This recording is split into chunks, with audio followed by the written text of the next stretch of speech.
حصاد الحنطة الذي بدأ منذ أيام رسميا برعاية دولة رئيس الوزراء السيد محمد شياع السوداني من محافظة الأنبار تحديدا، وسبقه بأيام قليلة وتحديدا في يوم 15 من هذا الشهر انطلاق حملة الحصاد في 9 محافظات عراقية. دعونا في البداية ننطلق من محافظة صلاح الدين ونلتقي بمدير زراعتها السيد ناطق صالح رشيد الذي سيرافقنا في هذه الجولة. السلام عليكم سيادة المهندس، إذا كنت تسمعني جيدا. وعليكم السلام ورحمة الله وبركاته. تحياتي لحضرتك والمشاهدين الكرام. اهلا وسهلا استاذ ناطق، جنابك الكريم يعرف انطلاق هذه الحمله المهمه، الحمله الاستراتيجيه التي يعول عليها العراقيون في اهم المزروعات والمحاصيل، والا وهو محصول الحنطه. محافظه صلاح الدين لربما استطاعت ان تزرع 70 او اكثر من هذه النسبه بسبب بعض التلكؤات التي عاقتها لربما من تحقيق النسبه المئويه الكامله.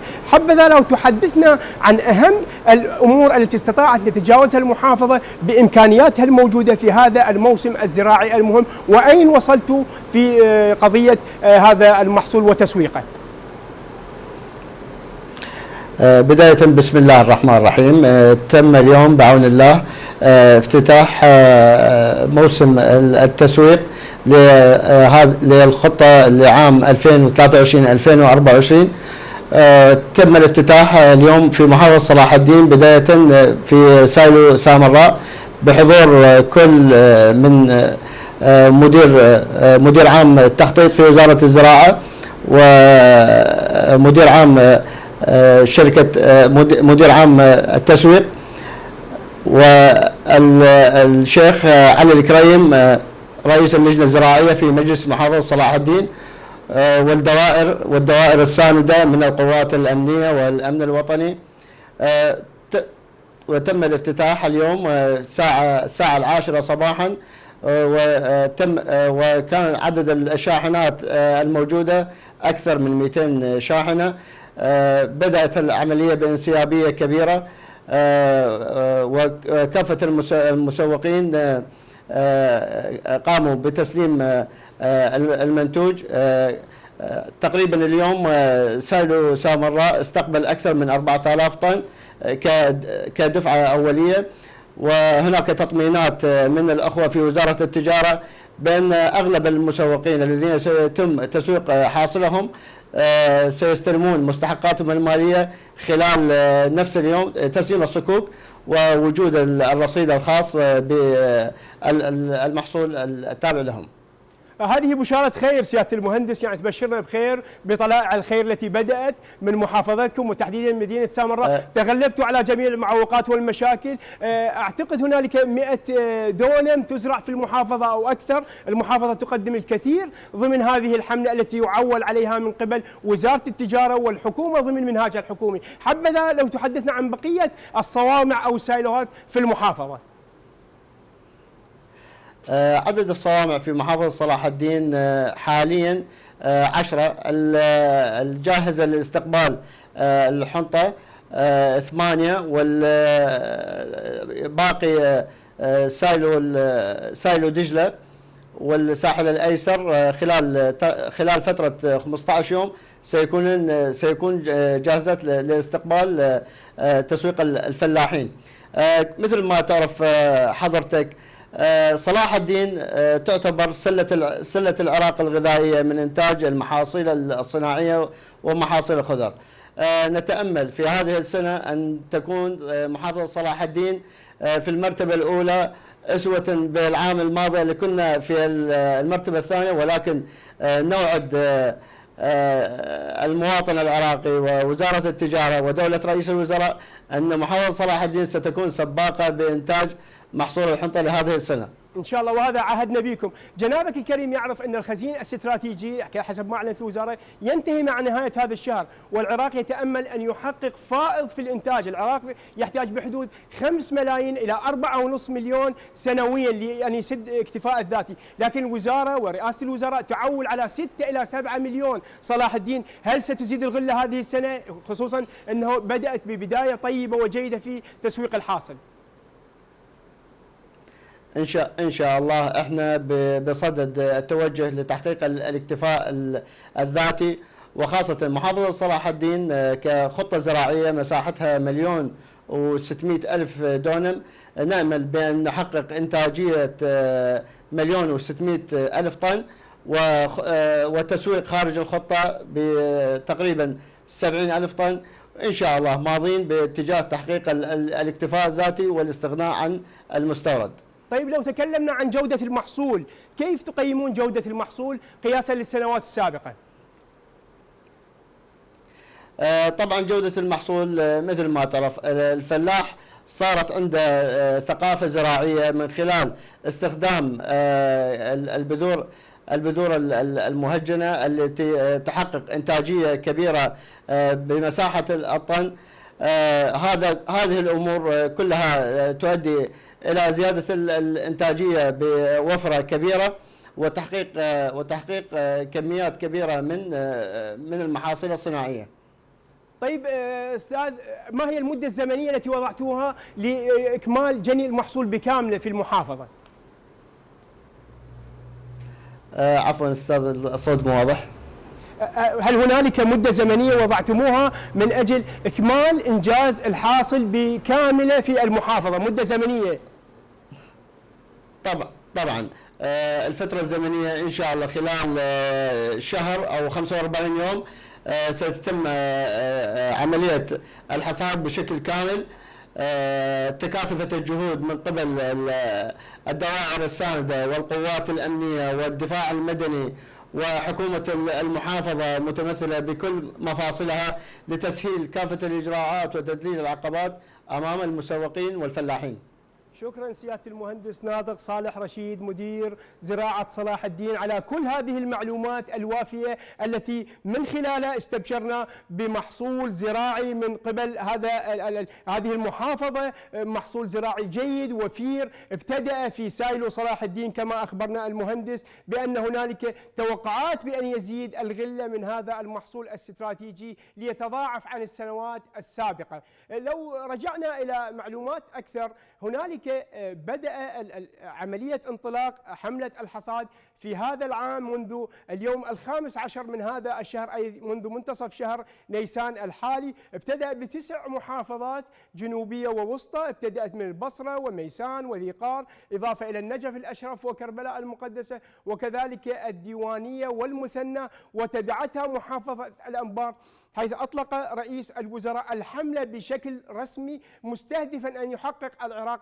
اكتفاء ذاتي وأكثر من الاكتفاء الذاتي، كون حاجة العراق في السنوات الأخيرة مع تضاعف السكان الذي وصل إلى حدود 43 مليون وأكثر بحسب إحصاءات وزارة التخطيط، وبالتالي يحتاج إلى كميات كثيرة من هذه المحاصيل الزراعية. يتوقع العراق أن يصل إنتاجه لهذه السنة والسنوات الأخرى بحدود 6 إلى 7 مليون طن من الحنطة، بينما حاجته الفعلية هي 4.5 ملايين إلى 5 ملايين طن من هذا المحصول الاستراتيجي، وبالتالي تعويض عمليات الاستيراد التي كانت تجري في السنوات السابقة وتكلف خزينة الدولة الاتحادية. نعم زملائي، هنالك أيضا تغطيتنا متواصلة لهذه الليلة والأيام المقبلة لمواكبة هذه الحملة في عدد من محافظاتنا العزيزة التي ابتدأت هذه الحملة وستستمر إلى فترة طويلة. الحكومة بدأت بدعم الفلاح من خلال تقديم تقنيات حديثة في الزراعة توفر عليه الجهد والأموال وتحقق غلة زراعية كبيرة. أيضا تم رفع سعر الطن الواحد من هذا المحصول الاستراتيجي لتبلغ 850 ألف دينار للطن الواحد، وبالتالي هي عملية تشجع الفلاح والمزارع لكي يقدم كل ما لديه من طاقات لاستزراع الأراضي الموجودة بحوزته وتقديم حاصل جيد من مادة الحنطة التي نحتاجها بكثرة في حياتنا. هو محصول استراتيجي يحتاجه العراق سنويا. هنالك كانت عمليات استيراد من كندا واستراليا وامريكا، اضافه الى مجلس القمح الاوروبي والامريكي التي كان يستورد منها العراق. وزاره التجاره اعلنت في وقت سابق بان هذه السنه ستكون مختلفه عن سابقاتها، وبالتالي العراق لن يحتاج مطلقا الى قضيه الاستيرادات التي كانت تحدث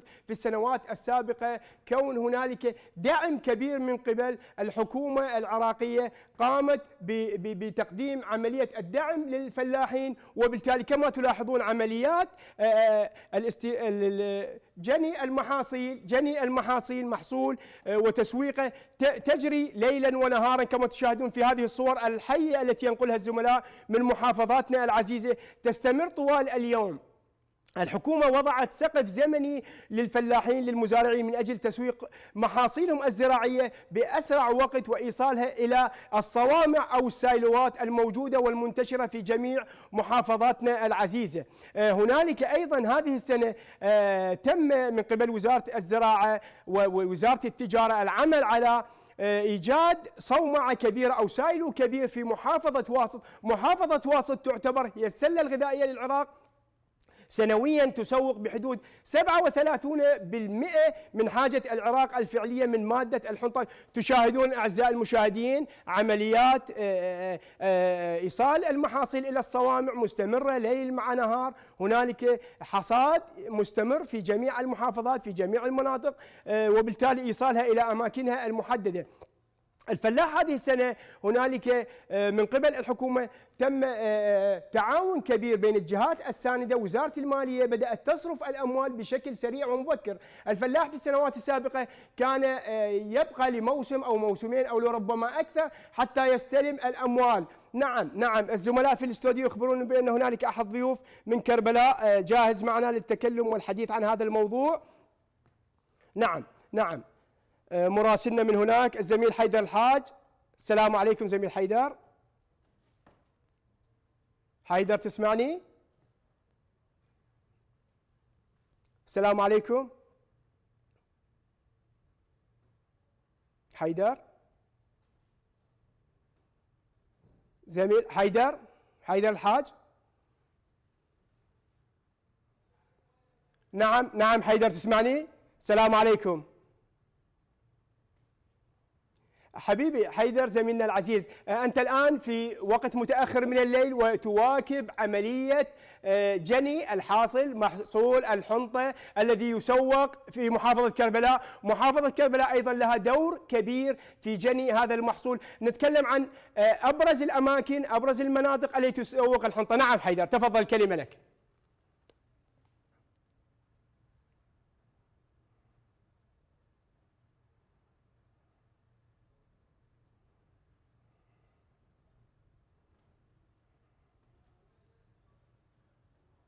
نعم ربما الصوت لم يؤمن مع الزميل حيدر. نعم حيدر، يعني زملائنا لو يتم تأمين الصوت حتى نعود للزميل حيدر المتواجد هناك. صوت الزميل حيدر غير واصل يا شباب، إذا ممكن معالجة هذه المشكلة. نعم بالعودة إلى محافظاتنا، كل محافظة لديها كمية محددة، لكن هذه السنة ازدادت هذه الكمية، تضاعفت هذه الكمية بسبب الدعم الموجود، دعم حكومي للخطة الزراعية هذه السنة. خطة محصول الحنطة الاستراتيجي الشتوية ابتدأت منذ منتصف شهر تشرين الأول، يعني بالتحديد يوم 15 من الشهر 11 أي شهر تشرين الثاني، ومرورا إلى منتصف كانون الأول ابتدأت هذه الخطة من خلال تقديم كل ما يحتاج المزارع والفلاح من قضايا تقنية، قضايا فنية، إضافة إلى الأسمدة والمواد الأخرى، وصولا إلى تحقيق هذا الناتج. يعني كما تلاحظون زملائي الأعزاء ومشاهدينا الكرام، هنالك حملة مستمرة متواصلة من أجل تنقية هذه المحاصيل الاستراتيجية، وتحديدا محصول الحنطة، تنقيته من الشوائب والمواد الأخرى العالقة، وبالتالي الوصول إلى نوعية جيدة تصل إلى المطاحن وتحويلها إلى مادة الدقيق أو الطحين التي تصل إلى البيوت العراقية من خلال الحصة التموينية التي توزع على المواطنين بشكل شبه مجاني، وبالتالي دعم الحصة الغذائية ودعم المواطن في كل الظروف التي يحتاج فيها دعم من قبل الحكومة التي وضعت هذا الأمر ضمن منهاجها الحكومي. تلاحظون هذه العجلات مستمرة في نقل هذه المواد من مختلف المحافظات. كما أسلفت 9 محافظات عراقية ابتدأت فيها عملية الحصاد، وبالتالي ستليها محافظات أخرى هي محافظات كردستان ستدخل تباعا ضمن هذه الخطة الموضوعة سلفا من قبل وزارة الزراعة ووزارة التجارة ووزارة المالية، إضافة إلى الجهات الأخرى. هنالك أيضا جهات داعمة. يعني هذه العجلات وصولها يحتاج إلى تعاون من وزارة النفط من خلال توفير المشتقات النفطية، تحتاج إلى قضية حماية أمنية من قبل وزارتي الدفاع والداخلية، وكذلك هنالك فرق من قبل الدفاع المدني تكون موجودة وبالمقربة من الصوامع أو السايلوات لتوفير الحماية في حالة حدوث أي طارئ لا قدر الله، خصوصا نحن في فصل الصيف، وفصل الصيف كما هو معروف فصل حار جدا وقد تنشب به بعض الحرائق العرضية هنا وهناك لا سمح الله. لكن كل الاحتياطات والتحوطات الأمنية واللوجستية موجودة من أجل وصول العراق إلى الاكتفاء الذاتي من مادة الحنطة التي تعد مادة استراتيجية تدخل في قوت المواطن العراقي. نعم، لربما انضم الزميل حيدر الآن. حيدر تسمعني؟ السلام عليكم حيدر. صوت حيدر ما واصلني يا شباب، إذا ممكن بالاستوديو تشوفوني. حيدر، لو تكلمنا عن محافظة كربلاء أيضا هي الأخرى وضعت خطة خاصة لتسويق وتسهيل وانسيابية وصول الحنطة إلى الصوامع. كيف تجري هذه العملية؟ كيف هي الانسيابية؟ حبذا لو تحدثنا عن هذا الموضوع. نعم، أسمعك واضح مؤيد. نعم حيدر، تكلمنا. عليكم السلام. تكلمنا عن كيف. عليكم السلام. كيف تجري الأمور هناك؟ نعم،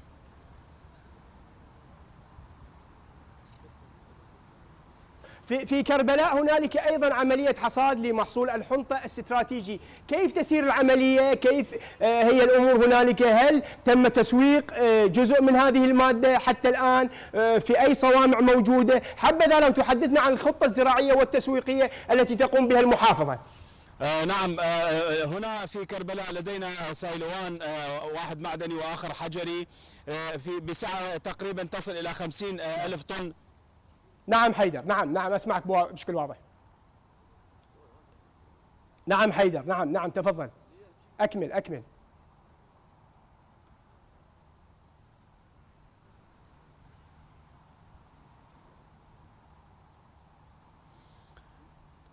نعم مؤيد، كربلاء السايلوات تشتغل بطاقتها القصوى، السايلو المعدني أو حتى السايلو الحجري.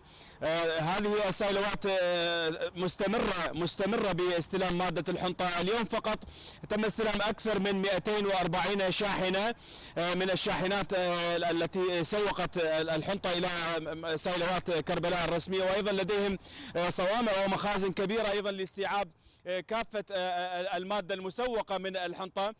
طبعا كربلاء العام الماضي أنتجت 143 ألف طن، ويتوقع أن يكون في هذه السنة كميات الحنطة تتجاوز 200 ألف طن من مادة الحنطة، ويتم استلامها بانسيابية عالية وأيضا بتنسيق عالي بين المزارعين وبين وزارة التجارة، متمثلة بالسايلوات الموجودة في كربلاء، وهي السايلو المعدني والسايلو الحجري، وإضافة إلى المخازن والصوامع الكبيرة التي هيأتها وزارة التجارة لاستلام هذه المادة.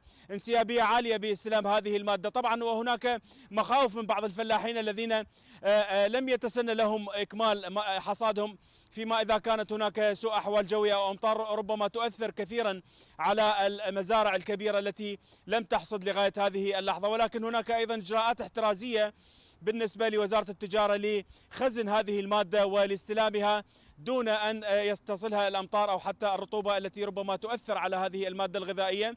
وأيضا هناك انتظار لبعض المطاحن الرسمية وشبه الرسمية لاستلام مادة الحنطة بعد أن تكتظ السايلوات الموجودة والمخازن الموجودة في وزارة التجارة فرع كربلاء لتسويقها ولطحنها وأيضا لإيصالها إلى المواطن بالحصة التموينية. طبعا هناك أيضا دعم كبير من الحكومة المحلية والحكومة الاتحادية لإنجاح هذا الموسم، لا سيما بدعم الفلاح توزيع في هذا الموسم. وزعت أكثر من 30 مرشة محورية على الصحراء الغربية. تعرفون أن مدينة كربلاء لديها صحراء واسعة متصلة بمدينة الأنبار. هذه الصحراء تم زراعتها بالكامل بمادة الحنطة وأيضا المحاصيل الاستراتيجية الأخرى باستخدام مياه الآبار.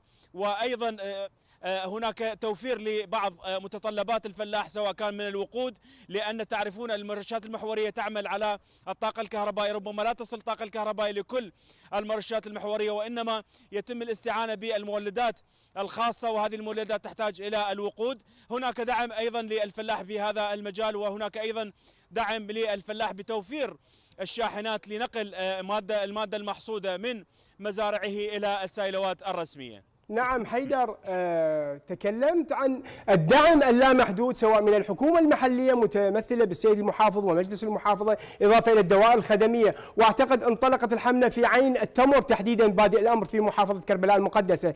أيضا الدعم الحكومي الذي تمثل بتوفير معدات حديثة، معدات ومرشات وغيرها، إضافة إلى تسليم الفلاح لأثمان هذه المحاصيل وتحديدا الحنطة بوقت قصير قياسي، بالتالي يحقق دعم للفلاح. الفلاح يستطيع أن يعمل بأريحية كبيرة. هذه العوامل تعتقد ستزيد من غلة العمل، تسويق المواد وإيصالها إلى سيلوهات أو الصوامع في محافظة كربلاء المقدسة؟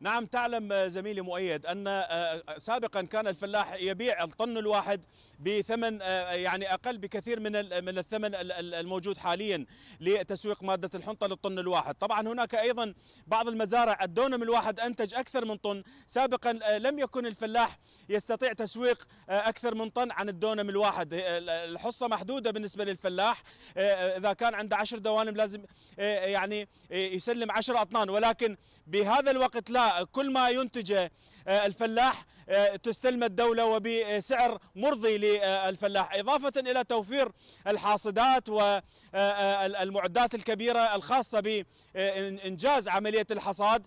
يعني المخاوف التي يعاني منها الفلاح في هذه الأوقات أن هناك أمطار غزيرة مقبلة. أغلب الفلاحين نجحوا في إكمال عملية الحصاد بالكامل، ولا يشعرون بالتوتر من الأمطار القادمة إذا كانت هناك أمطار في الأيام القادمة، لأن هناك دعم كبير وتوفير للحاصدات وللشاحنات، شاحنات النقل، وأيضا السيلوات وفرت مخازن كبيرة ووفرت صوامع كبيرة لحفظ وخزن هذه المادة دون أن تمسها الظروف الجوية ويعني تتلفها.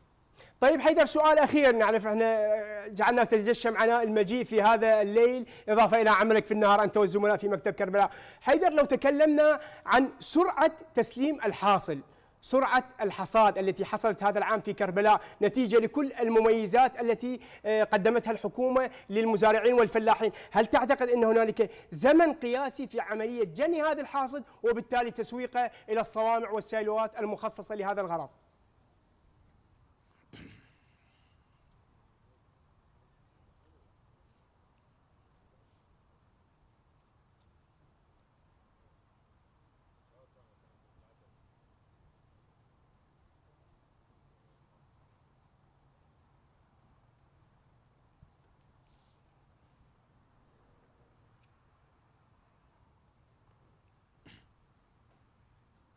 نعم مؤيد، كربلاء كان لديها سايلو واحد بسعة 11,000 طن فقط، وكان الفلاح يعاني كثيرا في تسليم مادة الحنطة، لا سيما وأن بقاء الشاحنة محملة بمادة الحنطة تفرض على الفلاح أن يدفع أثمان كل الوقت الذي تبقى فيه الشاحنة محملة بالنسبة لأصحاب الشاحنات الذين ينقلون مادة الحنطة. ولكن بعد افتتاح السايلو المعدني وافتتاح مراكز أخرى لاستلام مادة الحنطة تسهلت بالكامل هذه العملية. لذلك اليوم جاءت إلى السايلو الرسمي في كربلاء أكثر من 240 شاحنة استلمت بالكامل وبوقت قياسي، سواء كان بالصوامع أو حتى في السايلو المعدني والسايلو الحجري.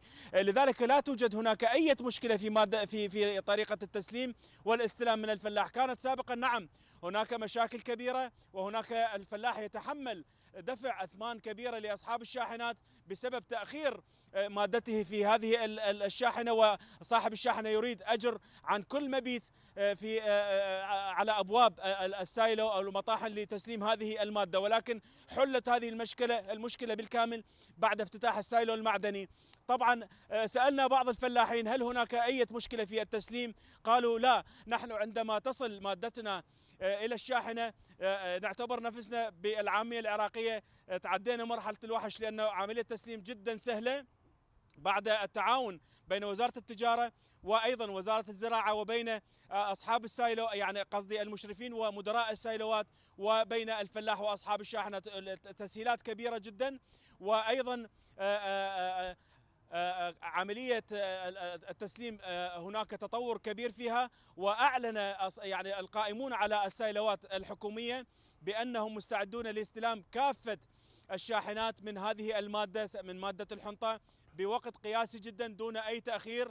وحتى أكد ذلك أصحاب الشاحنات والمزارعين بأن المشكلة حلت بالكامل، وأن عملية التسليم فيها مرونة وسلاسة كبيرة.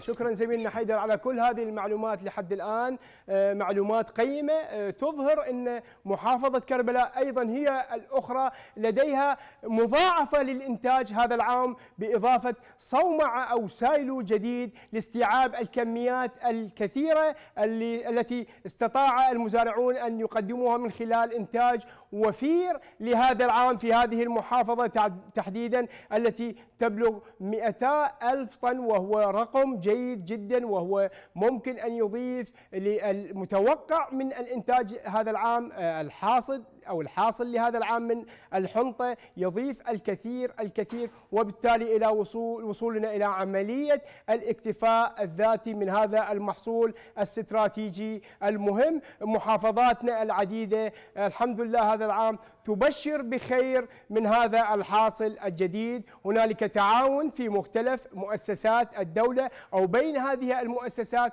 سواء الأمنية أو الخدمية من أجل الوصول إلى أقصى طاقة، وبالتالي تذليل كل المعوقات والصعاب التي تواجه المزارعين والفلاحين. هنالك عمل دؤوب ليل مع نهار من أجل جني هذا الحاصل. وكما تلاحظون أيضا نحن في مديرية الإعلام الوطني نواكب حتى هذه الساعات المتأخرة هذه العملية التي تجري من أجل نقل الصورة الناصعة للمواطن العراقي التي تطمئن وتبشر بخير بموسم مهم جدا. أيضا الزملاء في الاستوديو يخبرون بأن زميلنا علاء الجراح قد انضم إلينا من محافظة بابل ليطلعنا عن ما يجري هنالك. كما تلاحظون هذه عمليات المسير التي تقوم بها العجلات مستمرة وصولا إلى لربما علاء معه ضيفان. مساء الخير علاء، السلام عليكم. علاء لو تكلمنا عن محافظة. مساء الخير مؤيد، مساء العافية عليك وعلى كل مشاهدي القناة. أهلا وسهلا. نحن الآن في 3 قنوات مديرية الإعلام الوطني، القناة العراقية السريانية والكردية العراقية والتركمانية العراقية، ننقل نقل حي ومباشر للمواطنين ما يجري من عمليات جني لمحصول الحنطة الاستراتيجي. أنت في محافظة بابل، ما هي الأوضاع لديك؟ كيف تسير هذه العملية؟ هل هنالك استحضارات سبقت عملية انطلاق موسم الحصاد؟ وما الذي يجري الآن؟ وأشاهد معك ضيفين، حبذا لو تخبرنا ما هي الأمور معك علاء.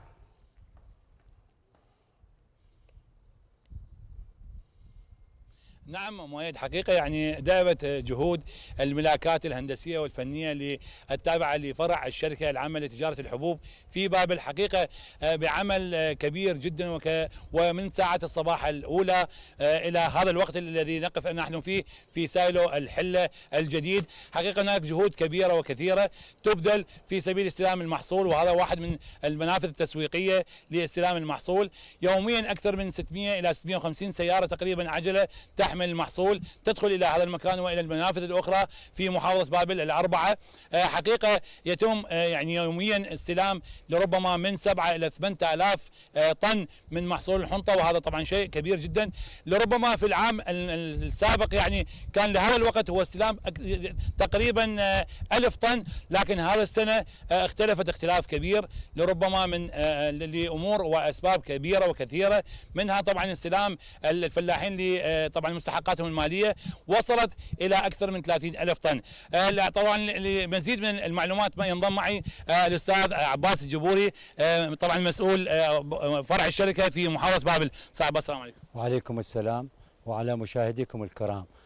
بدأ موسم التسويق لمحصول الحنطة هذا العام في محافظة بابل يوم 15/4/2024، وكانت هناك كثير من الأمور والإجراءات المبسطة اتخذتها وزارة التجارة والشركة العامة لتجارة الحبوب، ومنها أنه بقاء الكوادرنا تعمل 24 ساعة لاستيعاب أكثر الكميات وتسهيل أمور استلام المحصول. وكذلك قامت وزارة التجارة والشركة العامة لتجارة الحبوب وبتوجيه من دولة رئيس الوزراء بأن يتم تسليم مستحقات الفلاحين أول بأول. في فرع بابل تم تسليم المسوقين في نفس اليوم للمستحقات، وكذلك هذا اليوم احنا سلمنا المستحقات للي سلم حاصله، ومستمرين في هذه العملية بتسليم المستحقات.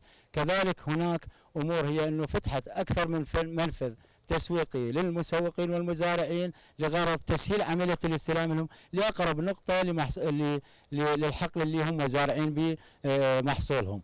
وكذلك هناك إجراءات أخرى منها هي المواصفة، حيث قامت الشركة العامة لتجارة الحبوب بتخفيف المواصفة القياسية اللي اعتمدتها هذا العام من حيث الشوائب وكذلك نسبة الشعير وكذلك الخلط بأصناف أخرى أو الوزن النوعي، ولغرض تحسين النوعيات الطحين المنتجة من هذا المحصول.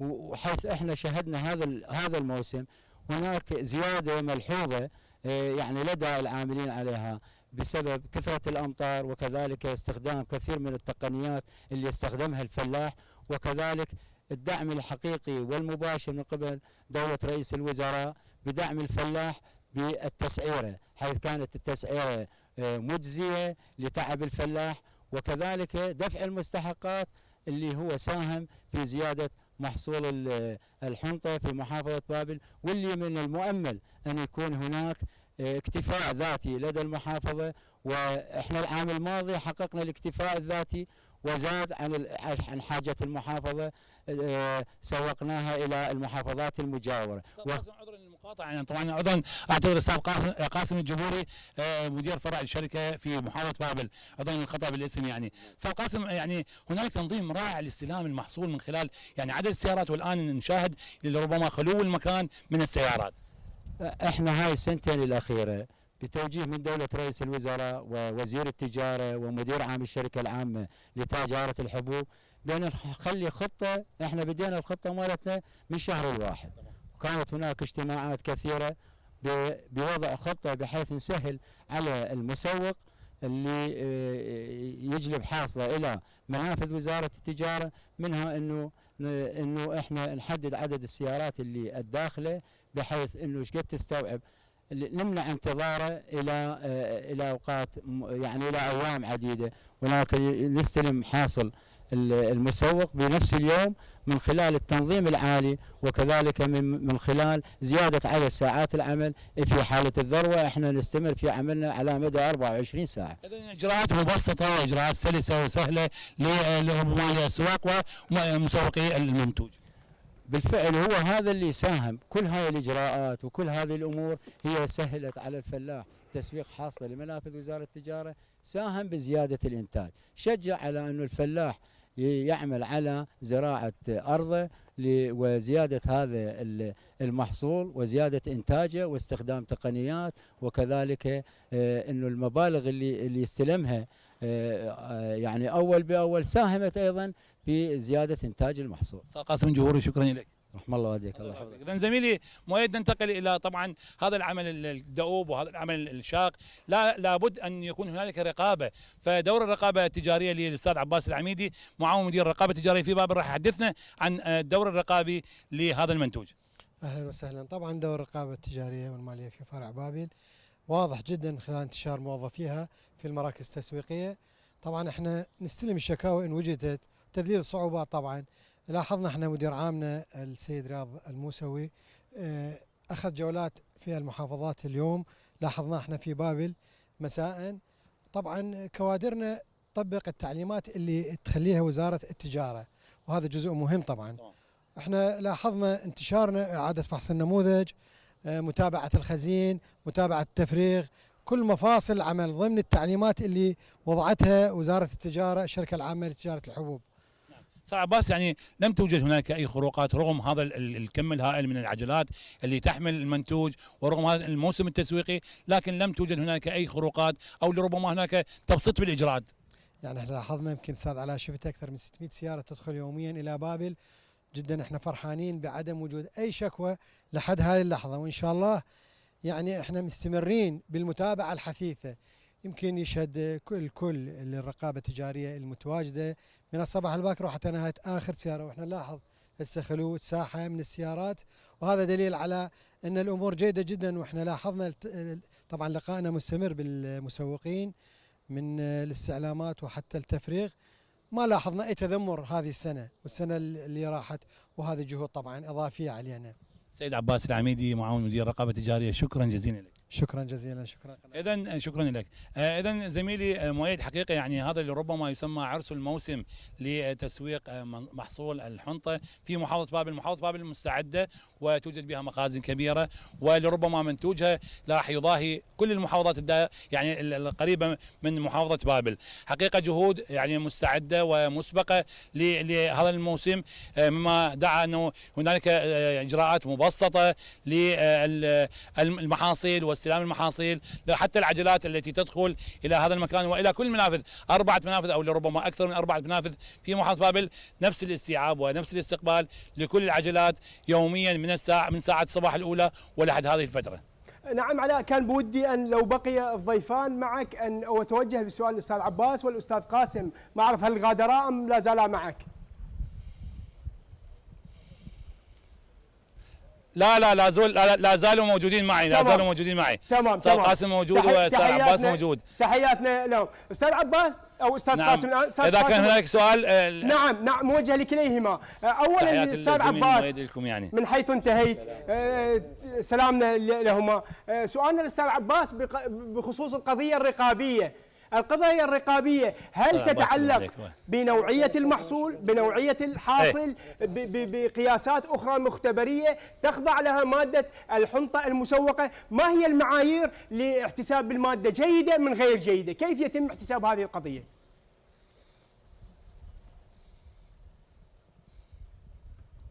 تمام. يعني الزميل مؤيد يسأل هل هنالك معايير لاستلام المحصول، يعني هنالك آلية معينة كرقابة تجارية أنتم، يعني هل هناك معايير أخرى؟ نعم، وزارة التجارة طبعا الشركة العامة لتجارة الحبوب وضعت معايير مواصفات خاصة لاستلام الحبوب. طبعا وجود مواصفات وضعتها الشركة العامة لتجارة الحبوب، طب احنا نشرف على تطبيقها من خلال مراقبتنا للمحصول الداخلي للسائل. يعني المحصول يعني بالمواصفات المنضبطة اللي طبعا وجود مواصفات معينة خلافها راح تعتبر مخالفة للمواصفات، وممكن ارجاعها للفلاح لتنقيتها او ما شابه ذلك. هل هنالك يعني لديكم مثلا حالات كانت من استلام المنتوج؟ طبعا اكيد تجي، احنا الفلاح لحد الان ما وصل للدرجة الكاملة من الثقافة في جني الحاصل. طبعا الشوائب، احنا عندنا مواصفات شوائب الى 4. الرطوبة مرات تجي يعني بالبداية رطوبتها عالية، طبعا رجع الفلاح ويعالجها، ماكو شيء يرفض الا المخالفة اللي هي مثلا تعود الاعوام السابقة، هاي لا ترفض. نعم. اذا استاذ قاسم بقربي استاذ مؤيد، اذا تحياتنا ايضا الى الاستاذ قاسم. نسال عن المساحات المزروعه والغله الزراعيه، هل حققت ما كانت تصبو له الوزاره سواء وزاره الزراعه او التجاره او المنتظر منها، ام حققت اكثر من المتوقع؟ وما هي اسباب هذه الزيادات؟ خصوصا اننا لاحظنا من خلال المتحدثين الرسميين في الوزارات ان هنالك زياده في الغله الزراعيه لهذا العام.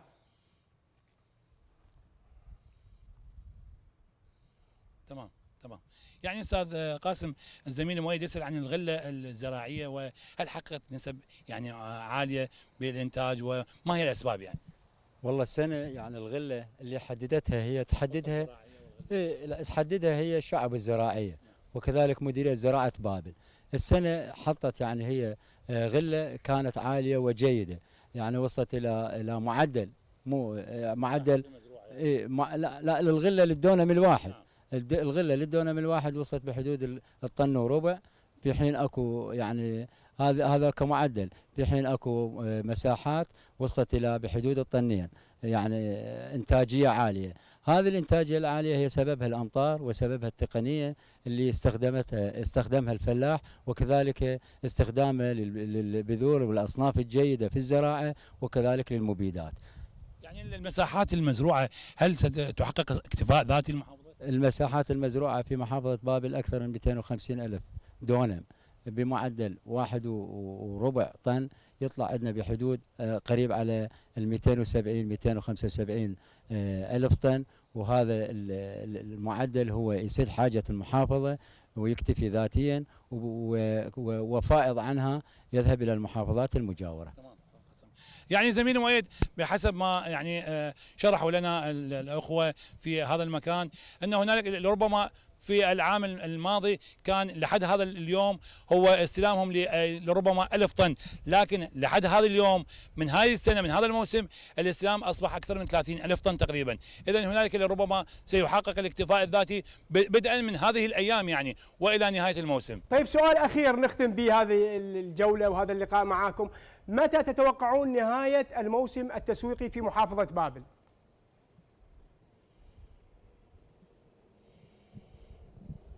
يعني استاذ قاسم، متى تتوقعون نهايه السؤال يعني نهايه الموسم في محافظه بابل؟ نهايه الموسم في محافظه بابل نتوقع الى 10/6 او 15/6 ان شاء الله. اذا مستعدين موفرين كل الطاقات الخزنيه لاستيعاب اي كميات اضافيه. يعني الحمد لله احنا قلت لك عدينا خطه من شهر الواحد لهذه السنه بان احنا نستوعب اللي متوقع واللي خارج المتوقع. هذه بجهود كثير من العاملين، بجهود كوادر الوزارة وكوادر الشركة العامة للتجارة، بوجود الدكتور حيدر القرعاوي مدير عامها، وكذلك بجهود كل المنتسبين من الشركة. وإن شاء الله احنا ما نخيب ظن يعني محافظة بابل ولا نخيب ظن المزارعين والفلاحين، وراح نكون لهم خير عون وخير سند، ونسهل عليهم كل الإجراءات اللي تساهم في عملية توصيل حاصلهم إلى منافذ وزارة التجارة. الأستاذ قاسم الجبوري مدير فرع الشركة في محافظة بابل، شكرا جزيلا لك. شكرا لك. شكرا لك.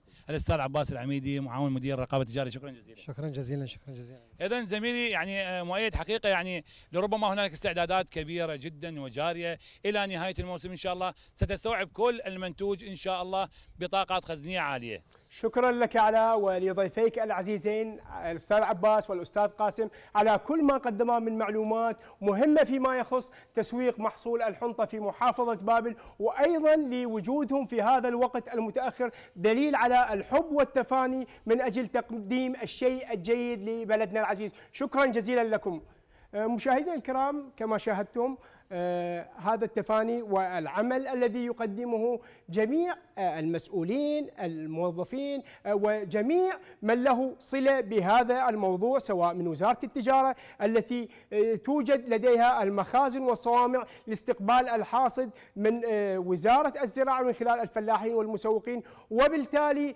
وزارة المالية وما تقدمه من دعم من خلال إعطاء الفلاح مستحقاته المالية بزمن قياسي غير مسبوق كما في السنوات السابقة، إضافة إلى رئاسة الوزراء التي رفعت سعر الحاصل، وبالتالي استطاعت أن تقدم شيء كبير للمزارعين خلال هذا اليوم. شكرا لكم حتى الآن، شكرا للجميع، شكرا لكل من يقدم خدمة لبلدنا العزيز. تشاهدون استمرار عمليات جني الحاصل، هنالك أعمال متواصلة في جميع محافظاتنا العزيزة.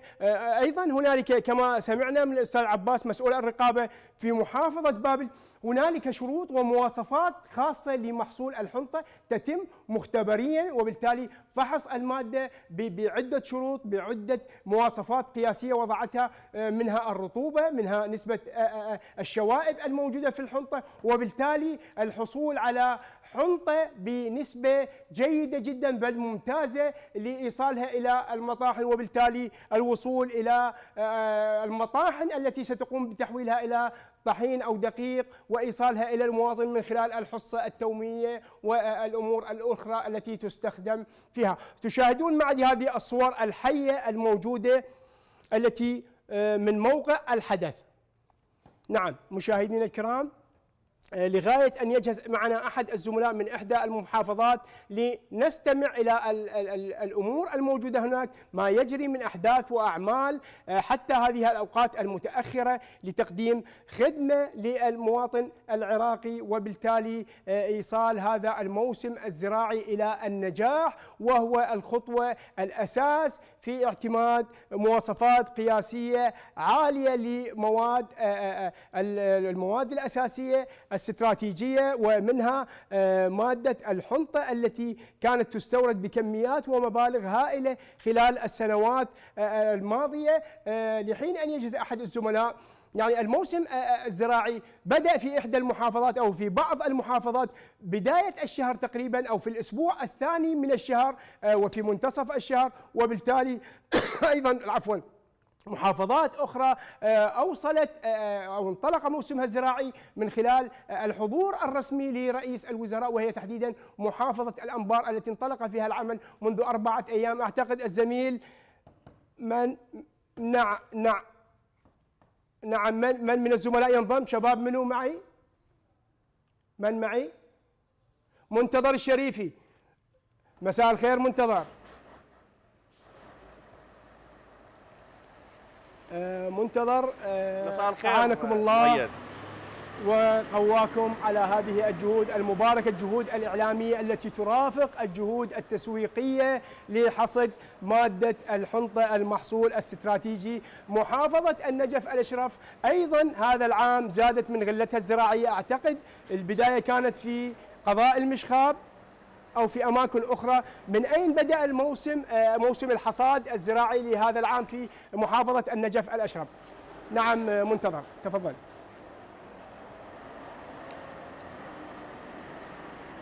مساء الخير مؤيد. فعلا يعني الحنطة محصول أساسي من أجل تأمين الأمن الغذائي في العراق بشكل عام.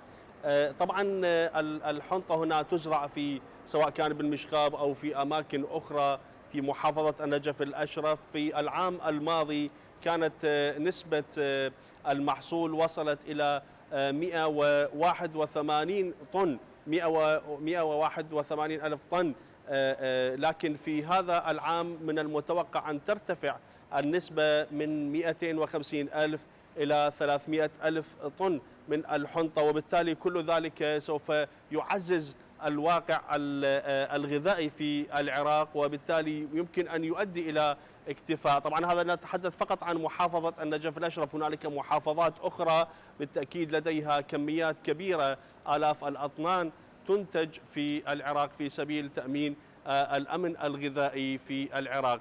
في النجف الأشرف سايلوهات المحافظة لدينا 4 أماكن أساسية تستلم من الفلاحين الحنطة، وبالتالي يتم تحويلها إلى المخازن.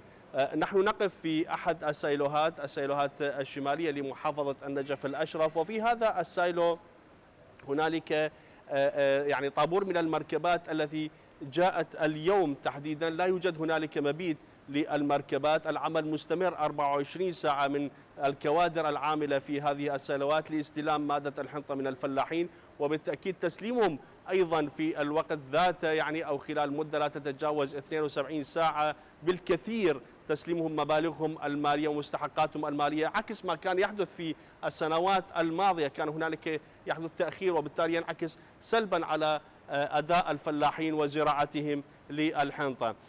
هنالك جهود كبيرة تبذل من قبل كوادر سايلوهات المحافظة. هنا يبدأ الفلاح بالدخول في مركبته، يستلم استمارة، يملأ الاستمارة، ومن ثم تصعد المركبة، يعني مركبة الحمل على الميزان، يتم وزن ما لديه من الحنطة، ومن ثم تسليمها إلى المخازن. هنالك جملة من الإجراءات، هنالك انسيابية في العمل، وبالتالي كل ذلك يؤدي إلى يعني راحة بالنسبة للفلاحين وثقة بأداء الدولة. نعم مؤيد. نعم، تفصيل جميل منتظر. لو تكلمنا عن قضية مهمة طرحتها أنت، قلت أن الكمية بحدود 180 ألف طن في السنوات السابقة، تضاعف أو لربما من المتوقع أن يصل إلى 300 ألف طن، وهذه نسبة تبلغ تقريبا الضعف أو 90% من ما كان عليه، يعني تضاعفت النسبة من 50 إلى أكثر. سبب هذه النسبة، زيادة هذه النسبة، ما هي الأسباب التي تقف وراء ارتفاع هذه النسبة في محافظة النجف الأشرف؟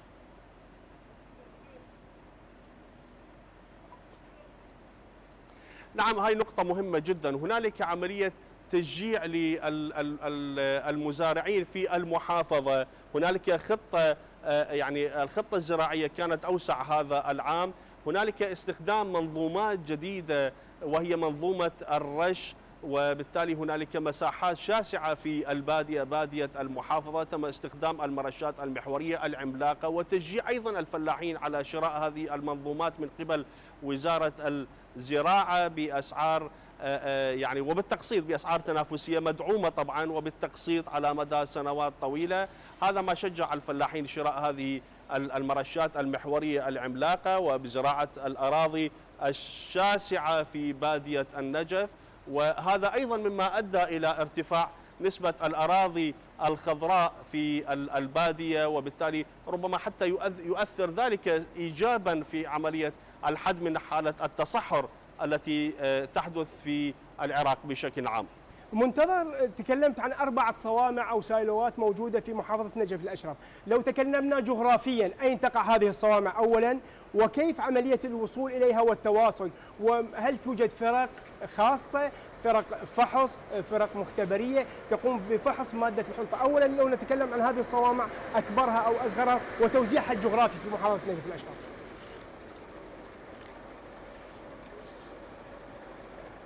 نعم، كل هذه الصوامع هي صوامع كبيرة وفيها خزانات لاستلام محصول الحنطة. في هنالك يعني السيلو المحوري والذي يقع في الشمال داخل محافظة نجف الأشرف ويسمى الشمالي، هنالك في الجنوبي وفي قضاء المناذرة، وهنالك سايلو الكوفة، وهنالك سايلو آخر. وبالتالي كل هذه السايلوهات هي ذات أحجام كبيرة وتتسلم من المواطنين. وهنالك الآن يعني هنالك مركبات الفلاحين موجودة بجوار هذه السيلوات لاستلام وتسليم مادة الحنطة. كنت سألت يعني ماذا كان سؤالك الثاني؟ سؤالي كان عن عملية فحص فحص المادة ومحصول الحنطة، كيف تجري عملية الفحص المختبري لمعرفة نعم. الحنطة الجيدة من غيرها؟ نعم، يعني موضوعة الفحص موضوعة أساسية بالنسبة إلى هنالك مختبر في كل سايلو موجود، هنالك مختبر ويقوم بعملية فحص وغربلة هذه الحنطة. هنالك نسبة مئوية 4% نسبة الشوائب، دون 4% يقبل من الفلاح محصوله. أكثر من ذلك يعني هنالك أكثر من ذلك يرفض من الفلاح هذه النسبة. هنالك أيضا 13% نسبة الرطوبة في المحصول. طبعا حينما يرفض من الفلاح يذهب الفلاح لتنقية المحصول مالته وترتيبه من جديد، ومن ثم يعود إلى السيلو لتسليمه يعني من ثم يقبل من عنده. إذا لا يوجد هنالك يعني إشكال في هذا الموضوع، تتم المعالجة من ثم يرجع إلى السيلوهات لاستلامها. نعم، ضمن المعايير والمواصفات السيلو يستلم من المزارعين لضمان جودة المنتج الوطني الذي سوف يغطي إن شاء الله يغطي الحاجة الوطنية من محصول الحنطة. طيب لهذا العام. لو بقينا في هذه الجزئية، كيف تصف أو بحسب المسؤولين الموجودين أو المتخصصين كيف تصف الحنطة المسوقة في محافظة النجف الأشرف بكل تجرد وحيادية؟ هل هي بنوعية جيدة أو دون ذلك أو أفضل من المتوقع بحسب آراء المتخصصين طبعا؟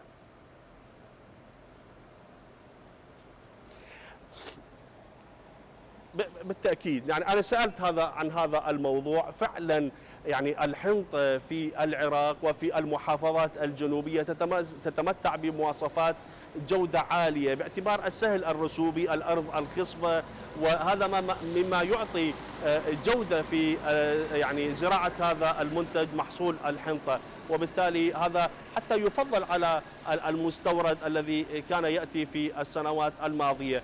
جودة ووفرة هذا أمر من شأنه أن يعطي ثقة بمنتجنا الوطني، وأيضا يعطي ثقة بأنه هنالك كم كبير من هذا المنتج وربما لا نحتاج، بل حتى أنا سمعت أن هنالك ربما سوف يكون عملية تصدير للحنطة بعد حين إذا يعني تم الاكتفاء الذاتي هذا العام، ربما تصدر الحنطة العراقية إلى دول أخرى ربما مجاورة. طيب سؤال أخير منتظر، تكلمت أنت عن دورة جني المحصول تبدأ منذ الصباح الباكر، تبدأ تحمل في الشاحنات ثم تبدأ إلى الميزان. هذه العملية كم تستغرق من الوقت؟ والشاحنة الواحدة كم تحمل من المحصول؟ وكم يسوق تقريبا يوميا؟ هل مثل السنوات السابقة أم أكثر؟ كيف تجري هذه العملية؟ كيف تجري بسلاسة؟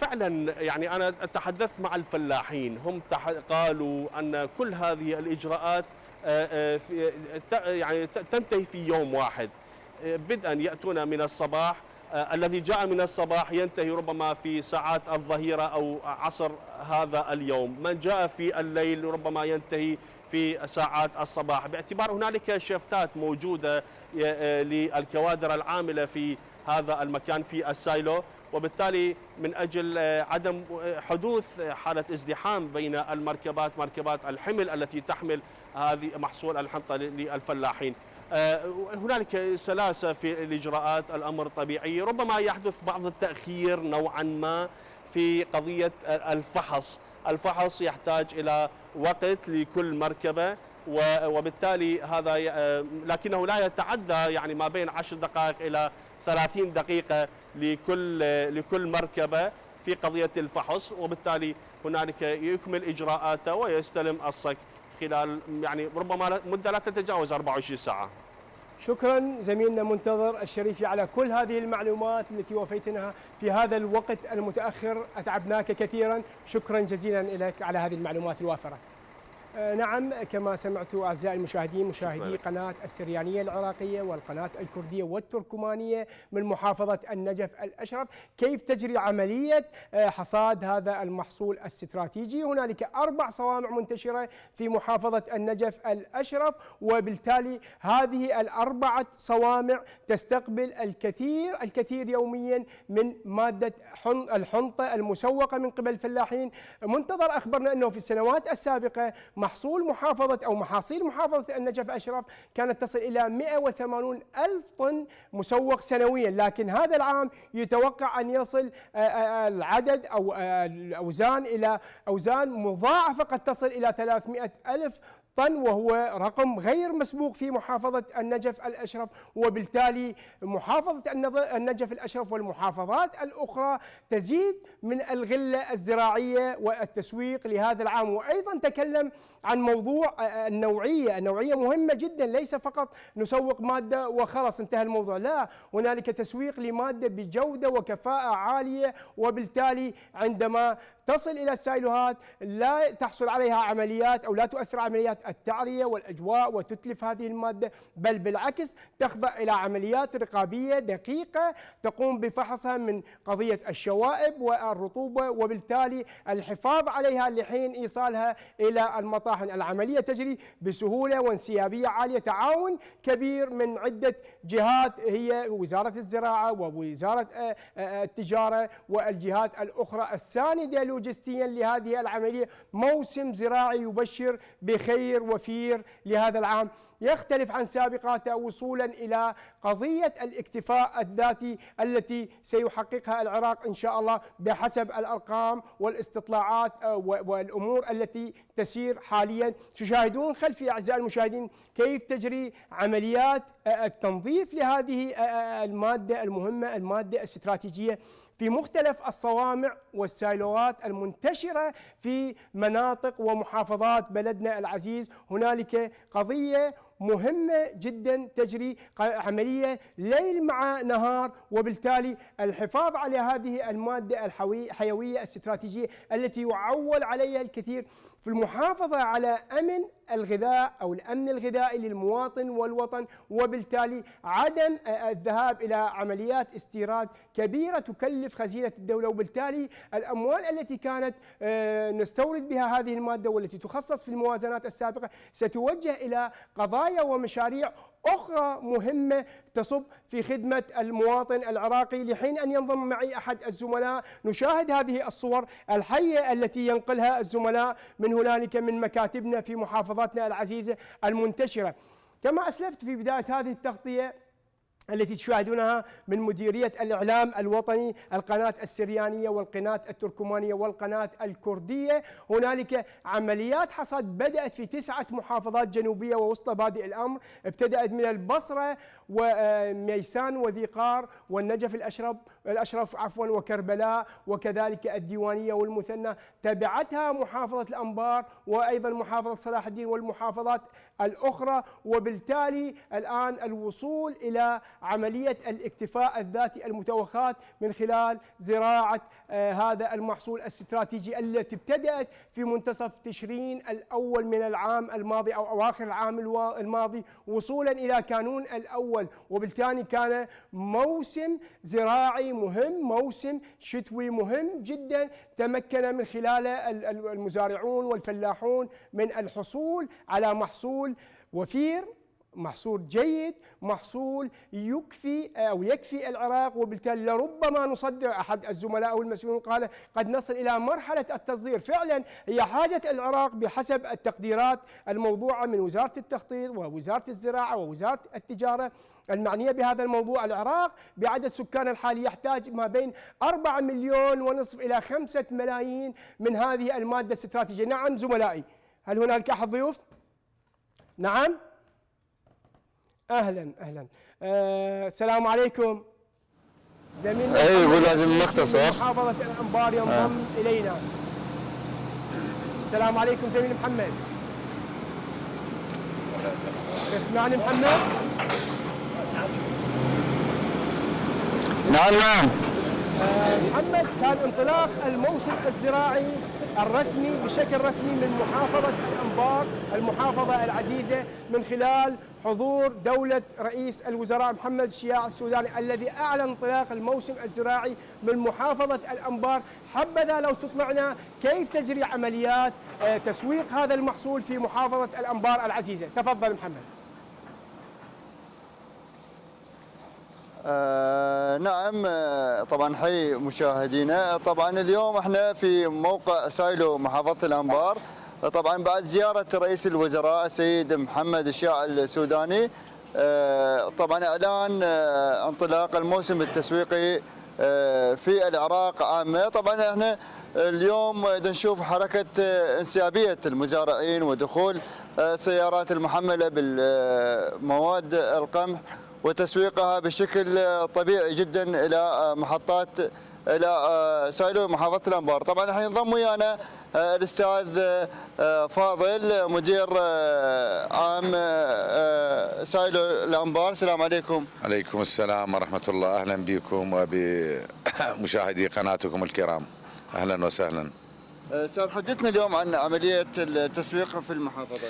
عملية التسويق بتاريخ 24/4 أطلق دولة رئيس الوزراء انطلاق موسم الخير والبركة في محافظة الأنبار بمواقعه.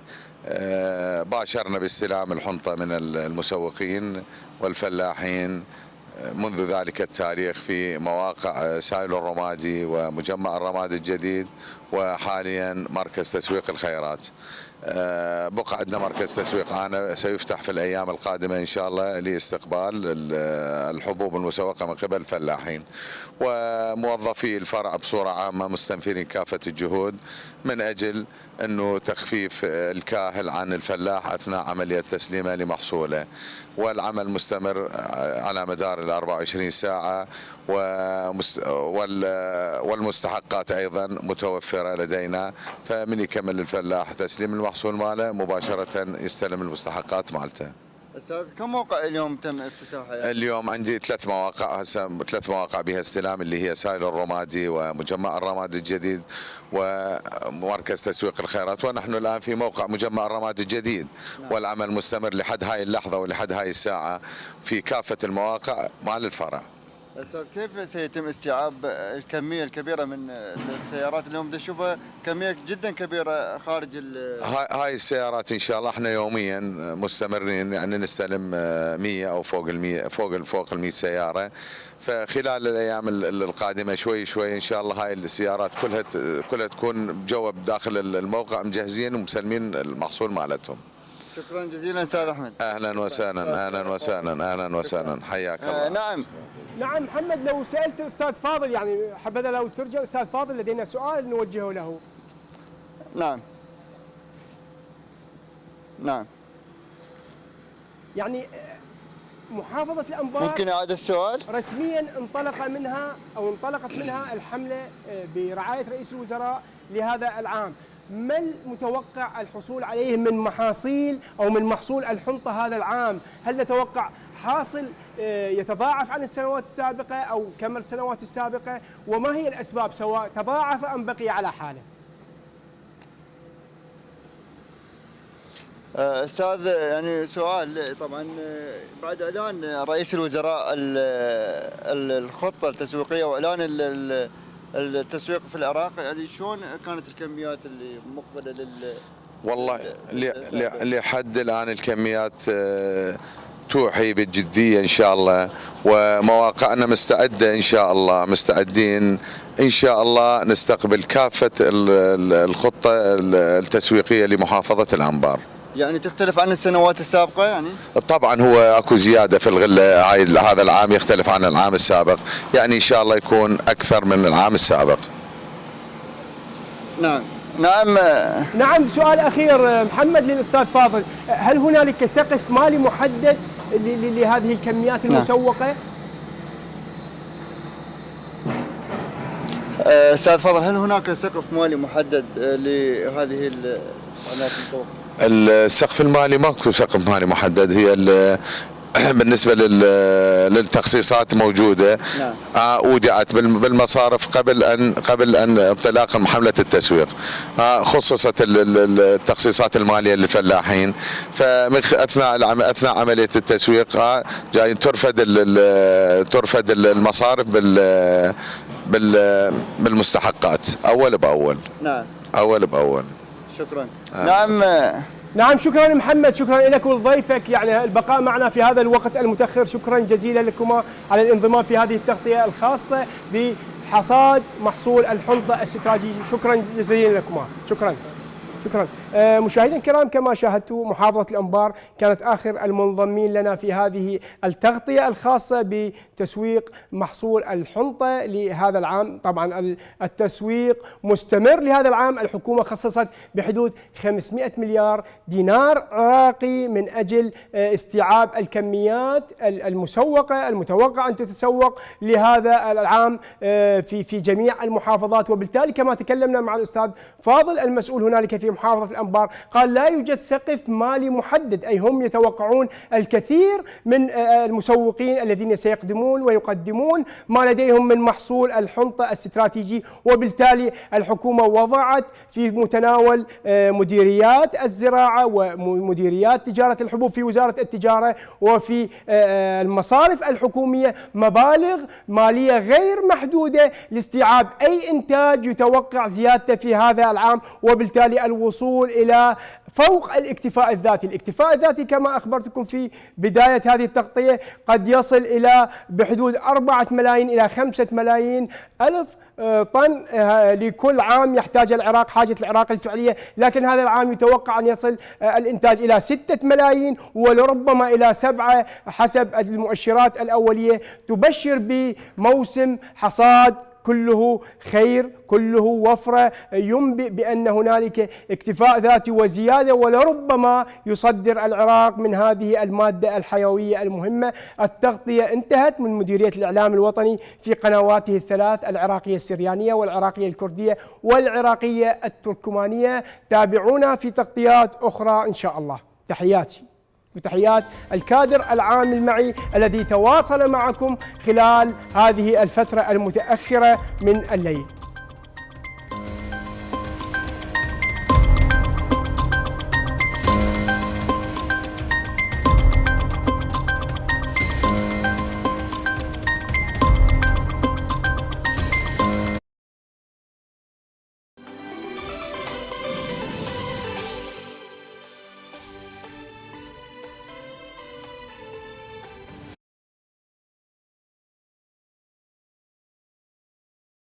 من شوبة لشوبة، من ملوءة لملوءة، كهاوخ عموخن كل خلقته من خرسة مشريتا. هدية بآزخ أخنن وأختن الخاشوبة وإيلي خاشوبة أمرخ برشتة لآها خلقته من كل خلقياته. وش نعمل؟ بنيثة من جيشي خامن متواتي خيقاو بن عمن وإلى خاشوبة رابع عتيقة كتبيشي لخزي قاو عتقة تشعي تنايت إلى دعيرة العهد تخلف وأريده من جيشي خوشة رابع أمراني ين مزارات وخامنا إلى أمرت مارقي ورق السهدة أو انت إتلي ادخرانا بسيقم اسري